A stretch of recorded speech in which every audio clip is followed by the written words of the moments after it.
అందరికీ నమస్కారం.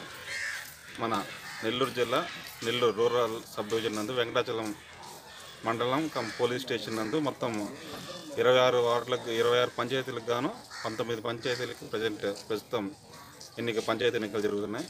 దీంట్లో హైపర్ సెన్సిటివ్గా మనం అనికేపల్లి, నిడుగుంటపాలెం, కసమూరు, ఈదగాలిపూడి పట్టి చూపించుకున్నాం. వాటిల్లో ముఖ్యంగా నిడుగుంటపాలెంలో కొద్దిగా సమస్యాత్మకంగా కాబట్టి ఫోర్స్ ఎక్కువ పెట్టాం.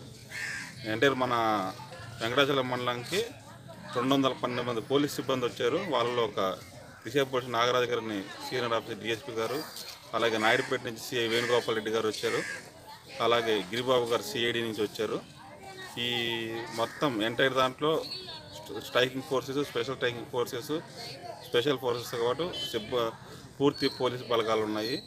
ఎక్కడ ఏ విధమైన అవాంఛనీయ సంఘటనలు జరగకుండా పోలీసులు పహారా కాస్తా ఈ ఎలక్షన్ నిర్వహిస్తున్నారు. ప్రజలకు కూడా కోరుకునేది ఏంటంటే శాంతియుతంగా స్వేచ్ఛగా వచ్చి వాళ్ళ ఓటు హక్కు వినియోగించుకోవాలని కోరుకుంటున్నాను. అలాగే ఈ మండలంలో ఏ విధమైన గెలుపోవటం తర్వాత ఏ విధమైన ర్యాలీలు కానీ అవి కానీ పూర్తిగా నిషేధం అని కూడా సంబంధిత నాయకులు కూడా తెలియజేసినాము.